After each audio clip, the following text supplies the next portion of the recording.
ఈరోజు కామారెడ్డి జిల్లా కలెక్టర్ ఆఫీస్లో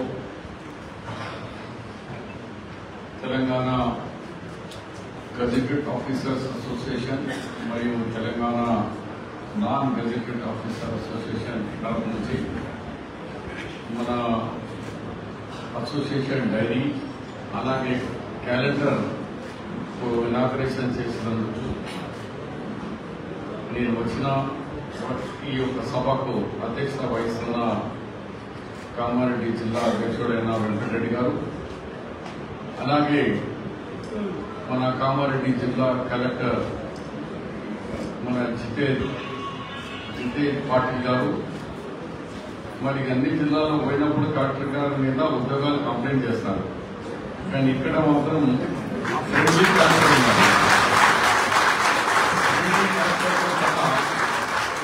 ఫ్రెండ్లీ ప్రభుత్వం కూడా వచ్చేసింది.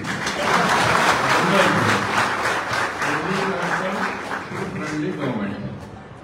అలాగే మరి రాష్ట్రం నుంచి వచ్చేసిన జగదీష్ గారు, అలాగే మా యువ నాయకుడు కిషన్ గారు, శ్రీనివాస్ రెడ్డి గారు, మరియు దేవేందర్ గారు, సాయిలు గారు, సాయిరెడ్డి గారు, ఎం నాగరాజు గారు, ఎం చక్రధర్ గారు, విద్యా శ్రీనివాస్ గారు, దేవరాజ్ గారు, తర్వాత నీలం లింగం గారు, ఆర్ జగన్ గారు, సురేష్ గారు, ఎన్ నరసింహులు గారు, తర్వాత వెంకటేష్, శ్రీనివాస్ రెడ్డి, వెంకటేష్, మైపాల్ గారు, రమేష్ గారు, సంతోష్ గారు, మా పార్టీ అధ్యక్షుడైన కైలాస్ శ్రీనివాస్ గారు, మరియు ఇక్కడికి వచ్చేసిన తెలంగాణ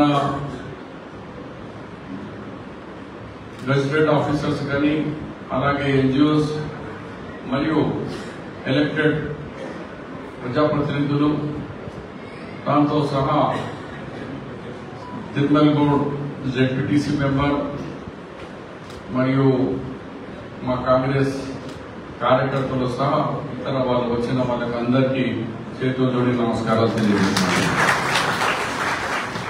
నేను కూడా సన్మానాలకు దూరంగా ఉంటాను, కానీ శ్రీనివాస్ రెడ్డి మరియు కిషన్ వచ్చి వచ్చి 80% మీరు ఒకసారి రావాలా సార్ అంటే, మీరు సన్మానం మాకు ఏదో కార్యక్రమం పెట్టేట్టు వస్తానన్నాను. మీరు డైరీ అండ్ క్యాలెండర్ పెడుతున్నారు, చాలా సంతోషం. నేను కూడా మీ అందరితో పరిచయాలు కలవాలా. 10 సంవత్సరాలు ప్రభుత్వం లేకుంటే దానికంటే ముందు 5 సంవత్సరాలు పోరాటంలో పోయింది. తెలంగాణ కావాలని మీరందరూ కూడా తెలంగాణకు తీసుకురావడంలో ఒక బిల్డింగ్ 4 స్తంభాలు ఎట్లా ఉన్నారో ఈ తెలంగాణకు తీసుకురావడంలో మీరు ఒక ముఖ్యమైన స్తంభం. విద్యార్థులు నంబర్ 1గా ఉంటే, నంబర్ 2గా మీరున్నారు, తర్వాత ప్రజా సంఘాలు, తర్వాత రాజకీయ నాయకులు అందరం కలిసి కడితేనే ఈ తెలంగాణ వచ్చింది. తెలంగాణ మామూలు కాదు రావడం, దానికి ఎంతమంది కృషి ఉంది అది చాలా తక్కువ మందికి తెలుసు. కొంతమంది ఏం చేయకుండానే మా వల్లనే తెలంగాణ వచ్చిందన్నారు, సరుకు వచ్చేది. ప్రభుత్వంలో 10 సంవత్సరాలు ఉన్నారు. మరి తెలంగాణ ఇచ్చేటప్పుడు 10,000 కోట్ల రూపాయల శిలక ఇచ్చినాం. ఇవాళ ప్రభుత్వం వల్ల రిటర్న్ తీసుకునేటప్పుడు 7 లక్షల కోట్ల రూపాయల అప్పులతో గవర్నమెంట్ వాపస్ తీసుకున్నాం. చూడండి తెలంగాణ పాలన. 10,000 రూపీస్ మనం శిలక ఆయనకు అప్పచెప్పినాము. రిటర్న్ మళ్ళీ 10 సంవత్సరాల తర్వాత 7 లక్షల కోట్ల అప్పుతో మళ్ళా ప్రభుత్వం తీసుకున్నాం. అయినా ఇలా రేవంత్ రెడ్డి గారు ముఖ్యమంత్రి ఆలోచన ఏమనంటే, ఫస్ట్ నాడే మీ గవర్నమెంట్ ఉద్యోగాలకు శాలరీ ఇవ్వాలన్నాడు. ఆ మాట అందిస్తున్నాం. 5 ఫస్ట్ ఇచ్చినాం. ఈసారి కూడా ఎవ్రీ మంత్ మొదటి తారీఖు నాడే మీకు జీతాలు ఇచ్చే ఏర్పాటు కూడా చేస్తామని కూడా మీకు మనం చేస్తున్నాం. నిన్ననే ముఖ్యమంత్రి గారు 317 జీవో మీద రివ్యూ చేసి senior former deputy CM present మంత్రిగా ఉన్న దామోదర్ రాజ నరసింహ గారు, శ్రీధర్ బాబు గారు మరియు పున్నం ప్రభాకర్ గారితో ఒక కమిటీ కూడా వేసిన జరిగింది. ఈ 317 మీరే ఎంప్లాయీస్, అప్పుడు మీరే ఒప్పుకున్నారు, ఇప్పుడు మీరే అద్దంటున్నారు. మేము అప్పుడు ప్రొటెస్ట్ చేసిన వద్దు 317 బాగలేదని అన్నారు. కానీ మీరు కొంతమంది చేతులలో బందీ అయినారు, అందు గురించి మీరు ఒప్పుకున్నారు. ఎక్కడ భద్రాచలం ఆమె వైఫ్, ఈయన ఎక్కడో బాస్వాడ, ఎట్లా పోవాలా, ఎట్లా రావాలా, 2 దినాలు కావాలా పోయి రావాలంటే ఆల్రెడీ మొత్తం పోయింది. 3-4 బస్సులు చేంజ్ చేసుకుని రావాలా గరీబ్ ఉంటే. సొంత కారు ఉంటే చెప్పలేము, కానీ సొంత కారు అయినా వచ్చేటప్పుడు 1000 రూపాయలు పెట్రోల్, పోయేటప్పుడు 1000 రూపాయలు పెట్రోల్ ఎక్కువనైతుంది. 3000 శ్రీనివాస్ వెహికల్ ఇన్స్పెక్టర్ గారు కరెక్ట్ చెప్తాడు ఏంటంటారు. అట్లా ఇక్కడ ఇది వాస్తవానికి ఎట్లా కుదురుతుంది, రియాలిటీ ఎట్లా అయింది, ఇది అప్పుడు ఎందుకు నోరిప్పలేదు, అది పోయింది, వదిలేస్తాను. మేము తెలంగాణ గురించి ఒక 2-3 ఎగ్జాంపుల్స్ ఇచ్చేసి అప్పుడు కిషన్ అండ్ మా జగదీష్ గారు ఉన్నా అంటున్నారు. 15 దినాల వరకు మొత్తం 40-100 మంది ఎంప్లాయీస్ అంటే గెజిటెడ్ అండ్ నాన్ గెజిటెడ్ ఉద్యోగాలు చేసి కోదండరామ్ గారితో అక్కడ ఢిల్లీ వచ్చినారు, ప్రధానమంత్రితో కలవాలని. 15 దినాలైనా అపాయింట్మెంట్ దొరకలేదు. నా దగ్గర సురేష్ శెట్టి గారి ఇంట్లో నేను ఉంటే అక్కడ కేసీఆర్ గారు మరియు మా సంతోష్ ఇప్పుడున్న ఎంపీ గారు సెల్ఫ్ డ్రైవ్ చేసుకుంటూ వచ్చినారు. షబీర్ భాయ్ ఇజ్జత్ ఉంటుంది నాది, మొత్తం 100 మంది వచ్చి కూర్చున్నారు నా పానం మీద. రోడ్డు చెప్తే ఇంటలేడు, పోరాట ఏరియానికి మొయ్యాల వీళ్ళకు దాని తొందరగా ఆజాద్ గారికి చెప్పి ఒకసారి అపాయింట్మెంట్ ఇచ్చేసి వీళ్ళు వెళ్ళిపోతారు అని. ఆయన మాటలు ఎట్లా ఉంటాయి, నోటి మాటలు మరి నీల్చి చేసి మాట్లాడతారు. 3 పల్లెలు పాటలు వీళ్ళకి వచ్చేసి ఢిల్లీకి వీళ్ళని పంపించింది ఉంది అన్నారు. నేను గులాం నబీ ఆజాద్ దగ్గర పోయి బతిలాడినా, సార్ దిలాదనా కిస్సే పూజకి ఎవరు అడిగారు, వచ్చేది అయిపోయింది కానీ ఇంకా పనిష్మెంట్ అంటూ 15 దినాలు అయిపోయింది. వాళ్ళకు ప్రధానమంత్రికి అపాయింట్మెంట్ కావాలంటే నేను హైదరాబాద్ ఢిల్లీలో దిగిన ఆజాద్ గారి ఫోన్ వచ్చింది. మేము 35 మందికి అపాయింట్మెంట్ ఫిక్స్ చేసినాము. మరి హరీశ్రావు గడ్డ తెలిసిందో నాకు ఎయిర్పోర్ట్కి వచ్చేసి షబీర్ భాయ్ 35 మంది అన్నారు, కాదు మాకు 40-46 మంది ఉన్నారు, ఇస్తే అయిపోతుంది, ఇంకా 16 మందిని పెంచమని కదా. మళ్ళీ ఫోన్ చేసి మళ్ళా 16 మందిని ఇప్పిస్తే తెలంగాణకి రావడానికి ప్రధానమంత్రి మన్మోహన్ సింగ్ ని ఒప్పించిన ఘనత నంబర్ 1గా మీ ఇంట్లో. ఆ దినం మీకు 36 మంది దర్శనంలో అప్పటి నుంచే ప్రధానమంత్రిలో మార్పు వచ్చింది. అప్పటి వరకు రిలెక్టెడ్ గా ఉన్నాం అని ఉంది. ఆయన మాట కూడా ఇదివరకు తయారు లేకుండా మన్మోహన్ సింగ్. సోనియా గాంధీ గారికి ముందే, కానీ రాహుల్ గాంధీ కానీ మన మన్మోహన్ సింగ్ కానీ కొంచెం ఆబ్జెక్షన్స్ ఉండే. మీరు ఎట్లా కన్విన్స్ చేశారు నాకైతే నేను లేదు. కానీ దాని తర్వాత నాకు ఢిల్లీ పెద్దలు ఫోన్ చేసి, अरे क्या करे भाई, तुम्हारे लोग हमारे प्रधानमंत्री पूरे चेंज हो गए, नहीं दे देंगे, बात ये ना सोनिया गांधी అది మీ ఘనత. దాంతో సహా ఈ శ్రీకాంత్ ఆత్మహత్య చేసుకున్నప్పుడు, ఆయన పెట్రోల్ వేసి కాలబెట్టినప్పుడు సోనియా గాంధీ గారు మా అందరికి పిలిపించినారు. ఒక 15 మెంబర్స్ ఉండే, నేను, జానారెడ్డి, జయపాల్ రెడ్డి గారు అవైలబుల్ ఉన్న వాళ్ళందరూ ఉండే. ఉన్నప్పుడు जयपाल कह रहे जयपाल सर मैडम आप मत उठो, आप बैठो, मैं बात करता हूँ అని చెప్పింది.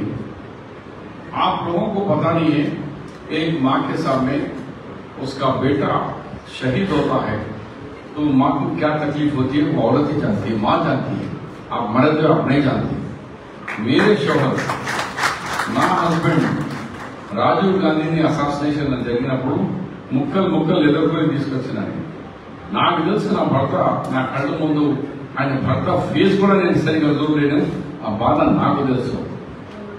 నా అత్తను చంపేసినప్పుడు ఆమె కూడా నా ఎదురుగా చంపి కాల్చేసారు, నేను నా చేతుల మీద తీసుకుపోయి హాస్పిటల్ తీసుకుపోయినా. అలాంటి నేను ఇంకా తెలంగాణ విద్యార్థులు శ్రీకాంత్ చారిత్రగా ఇంకా ఆత్మహత్యలు కానీ బలిదానాలు ఇవ్వదు, ఆపండి మీరు పోయి.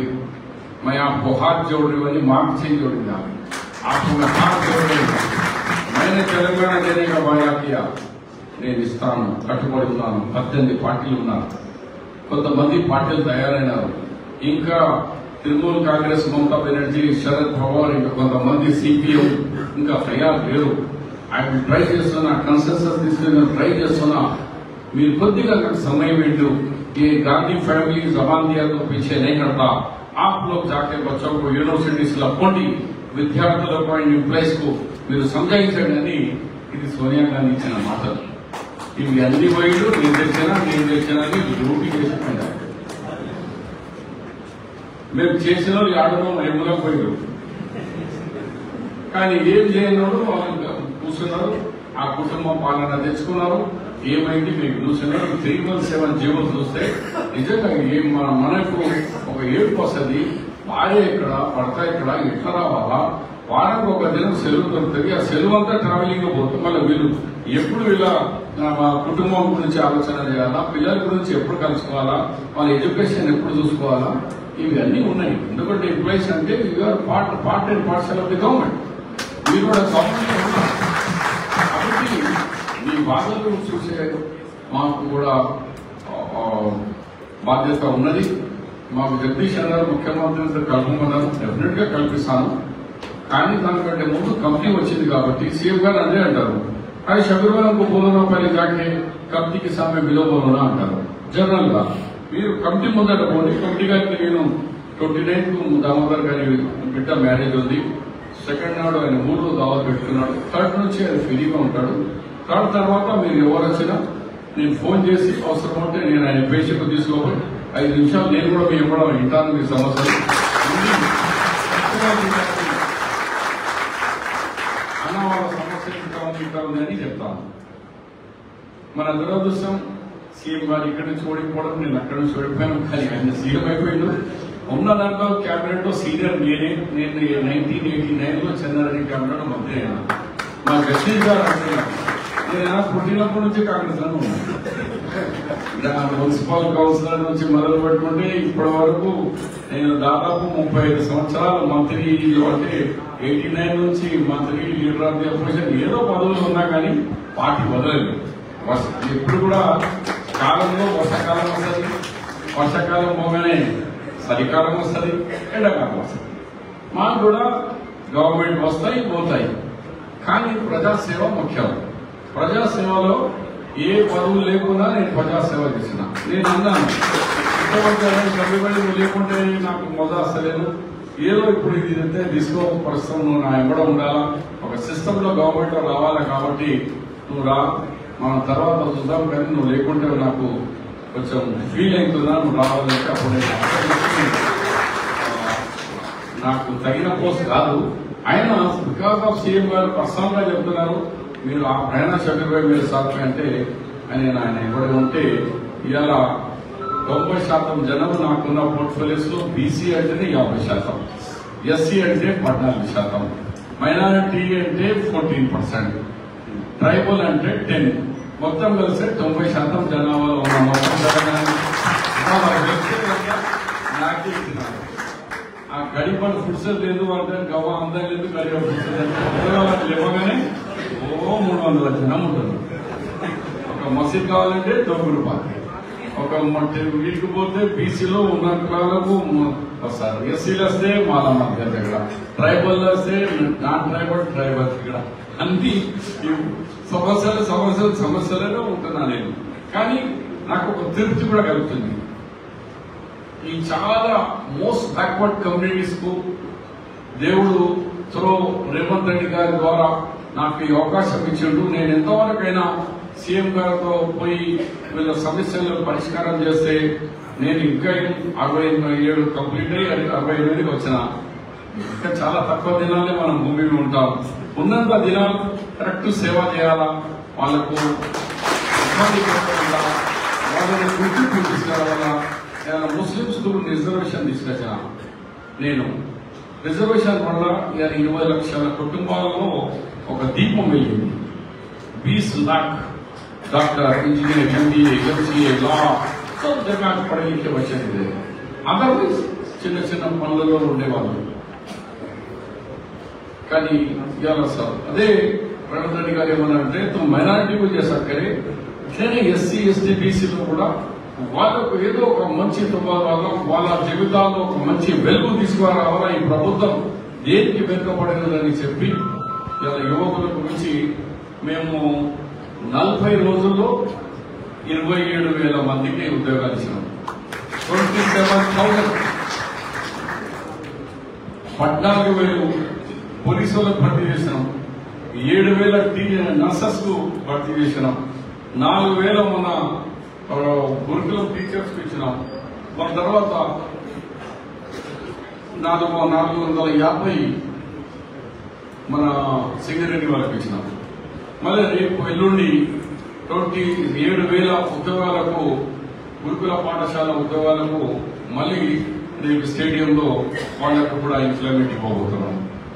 100 దినాల్లో కనీసం 50,000 వేకెన్సీస్ ఫిలప్ చేసి 50,000 యువకులకు వాళ్ళ జీవితాల్లో వాళ్ళ కుటుంబాల్లో ఒక వెలుగు తెలంగాణ అని ఏ ఆశ పెట్టుకుని తెలంగాణలో త్యాగాలు చేసినారో ఈరోజు రియల్ తెలంగాణ ఇప్పుడు వచ్చింది మనకు. 50,000 100 దినాల్లో ఇవ్వబోతున్నాం. 1 year లో 2 లక్షల ఉద్యోగాల టార్గెట్ ఉంది.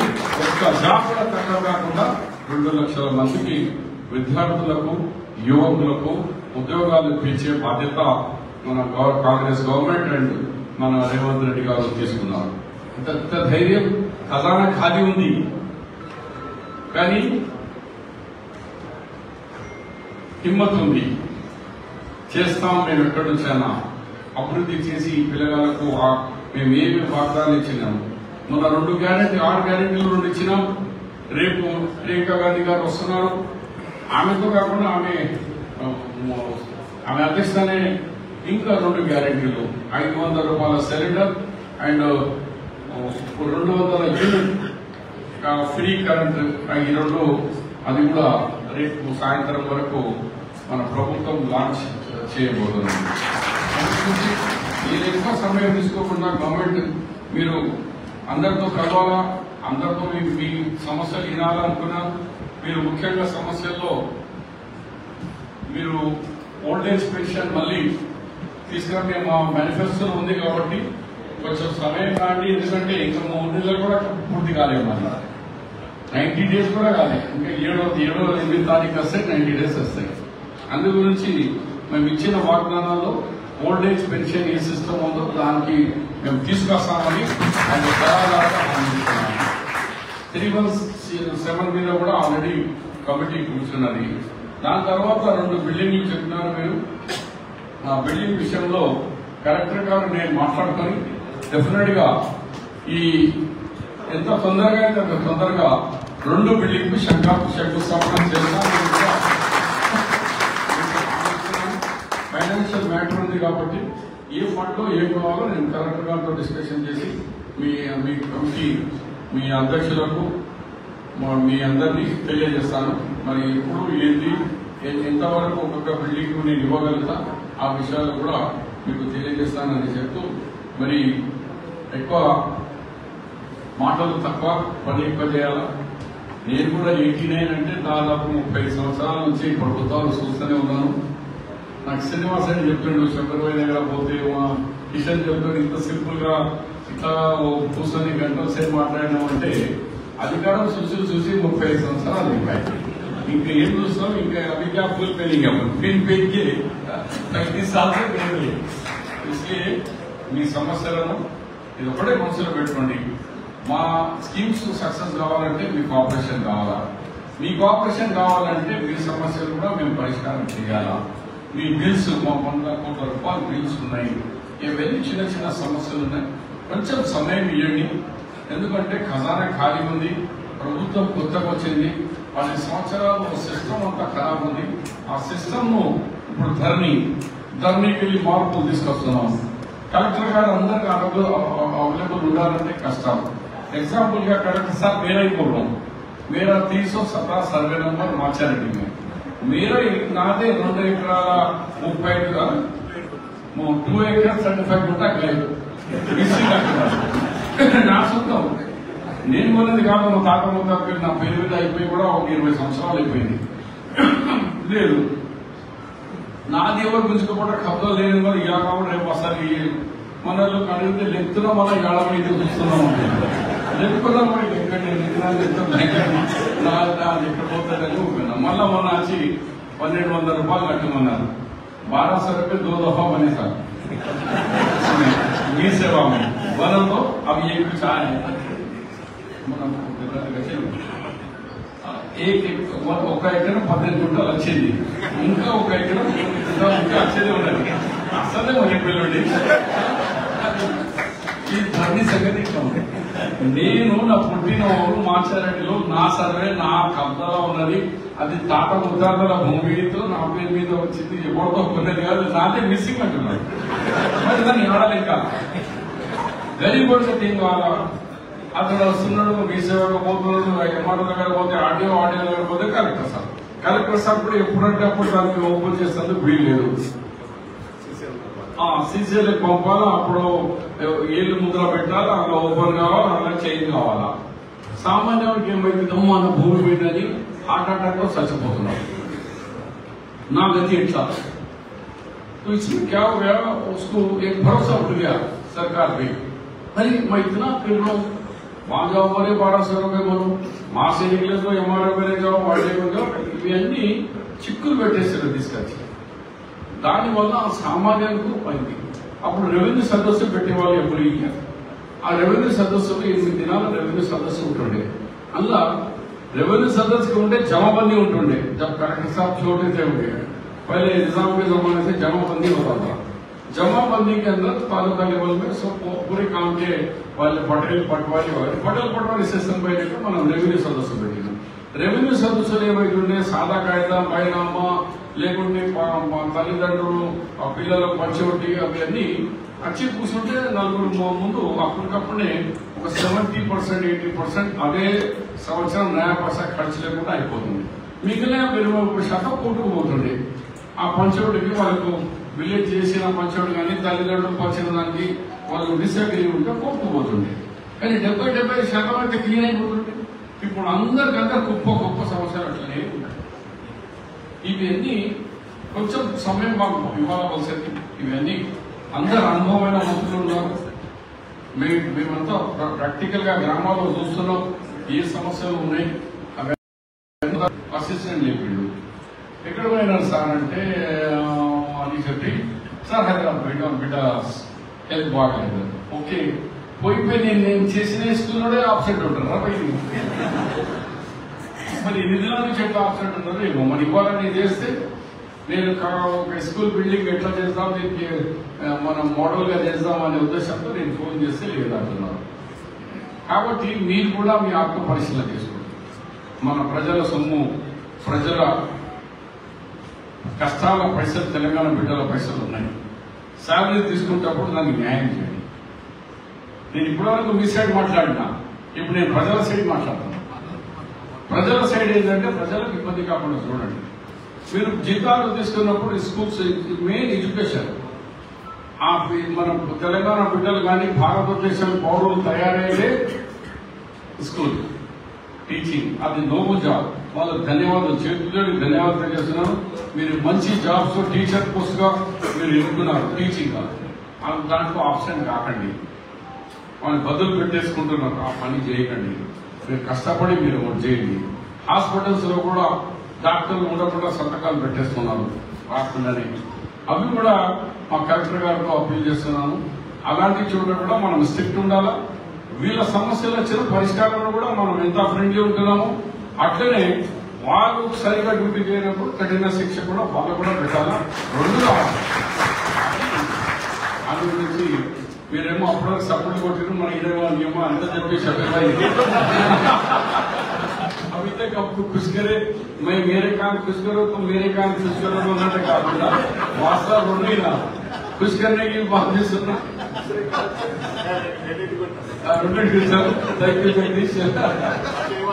మరొకసారి సమయం వాడేది.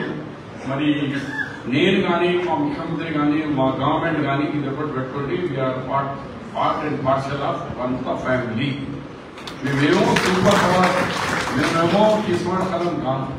ఈ సహకారం పబ్లిక్ ప్రజలు ఓటేస్తేనే మేము ఈ ప్రాంతంలో వస్తాం, ఇలా గవర్నమెంట్ వచ్చిందంటే ప్రజలు లేకుండా గవర్నమెంట్ ఎట్లా మారుతుంది?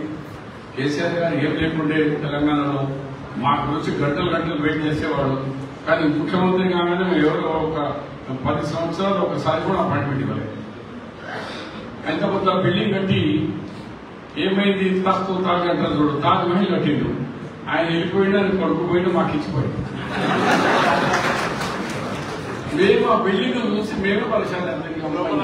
బిల్డింగ్ కట్టిన మా తెలంగాణ బిడ్డల పైసలు ఆత్మహత్యలు చేసుకుంటున్నారు, జాబ్ లేవు, ఫార్మర్స్ వాళ్ళకి ధరలు లేవు. ఈ ఎన్ని వేలకు 100 కోట్లు 1000 కోట్లు కట్టే అవసరమా?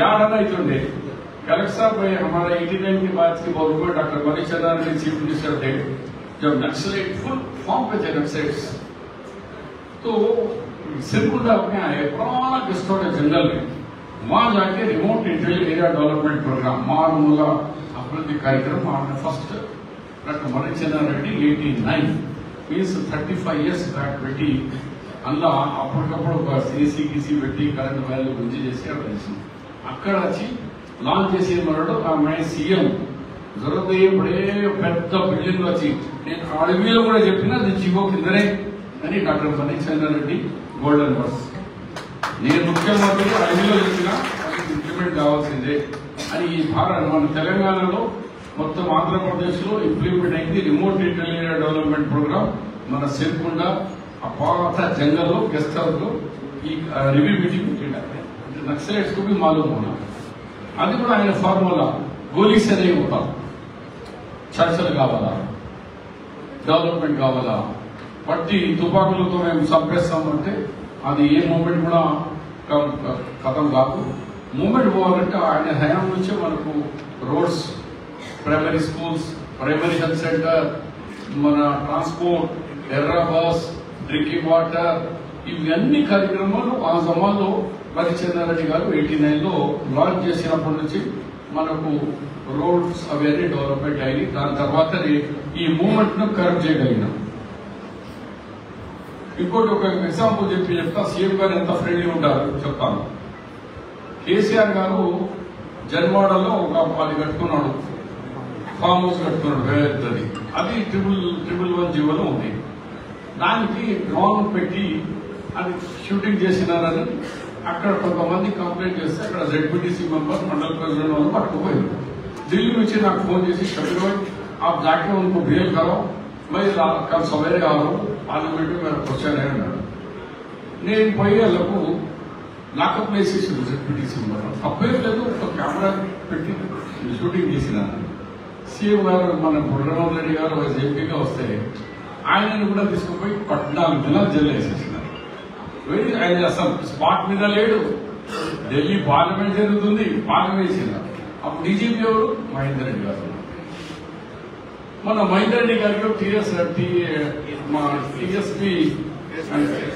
చైర్మన్ గా చేస్తే అంతా పరిశాన్ అయింది. అని ఏందో ఆయనకి జైలు వేసిన ఆఫీసర్ కి ఇంత పెద్ద 10 చైర్మన్ బనా దియా సగసే బనా దేతే. నేను కూడా తక్షణమే ఎక్కడో అపాయింట్మెంట్ తీసుకుని చెవులు అడిగిన ఏంది కథ సంగతి. షబీర్ భాయ్ జైలు వేసిన సంగతి నువ్వే పెట్టినసు సల్మాన్ ఖుర్షీద్ గారు 2 సార్లు ఢిల్లీ నుంచి వచ్చి ఆర్గ్యుమెంట్ చేసి నాకు బెయిల్ ఇప్పించిన సంగతి నువ్వే పెట్టినసు. కానీ మహేందర్ రెడ్డి గారి దగ్గర మనకు నష్టం చేసారు, నో ప్రాబ్లం. కానీ ఆయనకు ఒక న్యూ వ్యవస్థను ఎస్టాబ్లిష్ చేసే ఒక శక్తి ఉంది. ఇప్పుడు ఏ ఆఫీసర్ వేసినా జనార్దన్ రెడ్డి గారు లీక్ అవుతుంది పేపర్, పిల్లల భవిష్యత్ ఖతమైపోతున్నాయి. ఎంతో మంది పిల్లలు ఆత్మహత్యలు చేసుకుంటున్నారు. మేము ఇంత ప్రిపేర్ అయిన తర్వాత గ్రూప్ 1 గ్రూప్ 2 అన్ని లీక్ అయిపోతున్నాయి. ఈ లీక్ అయ్యి గవర్నమెంట్ లో ఒక మంచి ఆఫీసర్ వేస్తాం. ఆయన గ్రే హౌన్స్ కానీ మన పోలీస్ అకాడమీ కానీ చాలా బాగా ఎస్టాబ్లిష్ చేసినారు. మనకు వ్యతిరేకించినాడు పోనీ, కానీ మన తెలంగాణ బిడ్డలకు పిల్లలకు ఈ వ్యవస్థ బాగా చేస్తాడు కాబట్టి ఆయనను మాట్లాడి తీసుకెళ్దామని మేమే ఆయన దగ్గర స్వయంగా వెళ్ళి తీసుకొచ్చి ఆయన చేసాం. నాకు ఉన్న స్నేహితులు డీజే నాయకులు నాకు ఫోన్ చేసి ఏ कैसा शबीर भाई, अरे आपको दोस्त समझना दुश्मन समझना ये क्या होता है, आप लोग कट्टर दुश्मन को लेकर फिर बिठा दिए. దాని తర్వాత సీఎం గారి ఆలోచన ఎంత బాగుంది చూడండి.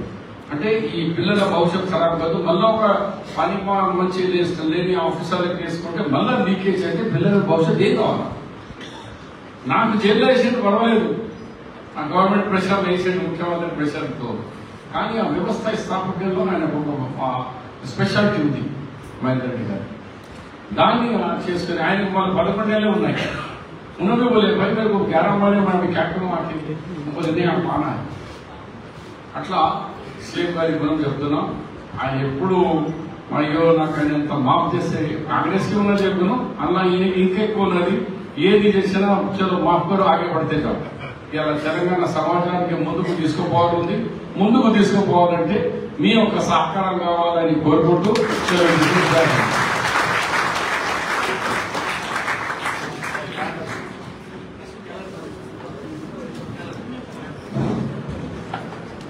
Thank you sir, thank you very much. ఉద్యోగుల యొక్క కష్టాలను సమగ్రంగా అధ్యయనం చేసి మన కష్టాలన్నీ కూడా బయటపడేందుకు మీరు ఇచ్చినటువంటి హామీకి సభాముఖంగా ధన్యవాదాలు తెలియజేస్తూ ఇలాంటి ఈ కార్యక్రమంలో ప్రధాన ఘట్టం CNO 2024 క్యాలెండర్ ఆవిష్కరణ కార్యక్రమాన్ని గౌరవ రాష్ట్ర ప్రభుత్వ సలహాదారులు మా అందరి పెద్దన్న గౌరవ మొహమ్మద్ హనీ షకీర్ గారి చేతుల మీదుగా చేయాల్సిందిగా కోరుతున్నాం. అదేవిధంగా కలెక్టర్ గారు కూడా ఈ కార్యక్రమంలో మమేకమై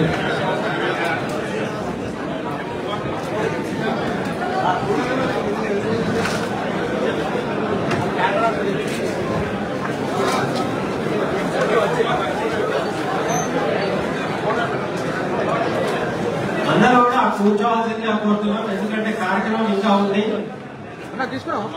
సన్మాన కార్యక్రమం ఉంది మన ప్రియతమ నాయకునికి. కాబట్టి అందరూ కూడా వాళ్ళ సీట్లలో కూర్చోవాల్సిందిగా కోరుతున్నాం. దయచేసి ఎవరు కూడా లేవద్దు.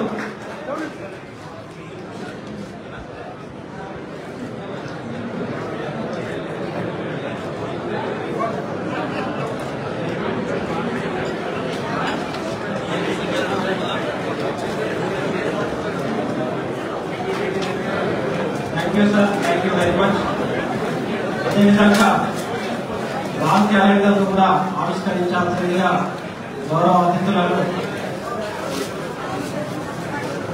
Table calendars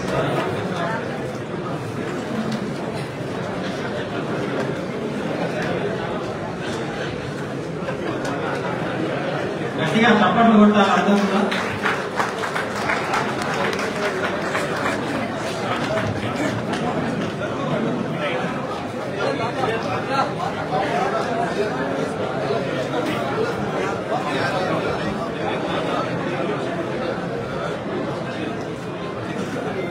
thank you sir, thank you very much sir.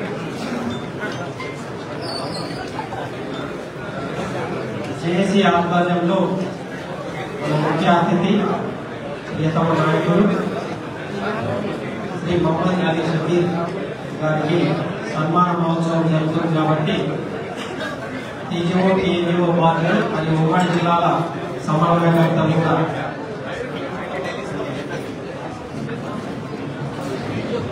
సన్మాన కార్యక్రమం వేదిక దగ్గరికి రావాల్సిందిగా కోరుతున్నాం.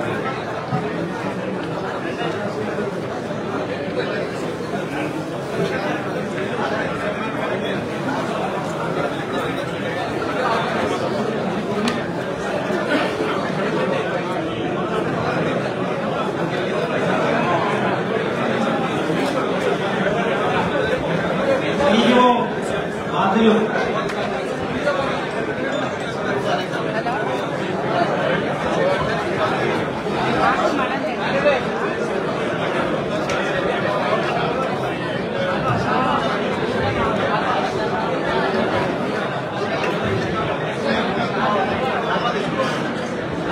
గతంలో వేదిక తీసుకురావాలా. TGO బాధ్యులు TGO ఆధ్వర్యంలో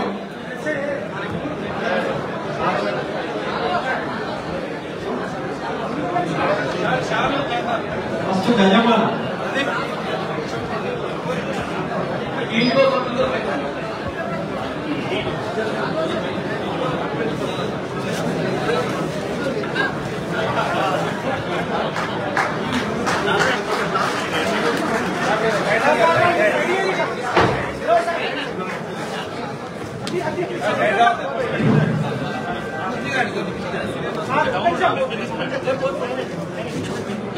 ఉద్యోగుల ఐక్యత, ఉద్యోగుల ఐక్యత, షబ్బీర్ అలీ గారి నాయకత్వం.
జ్ఞాపకం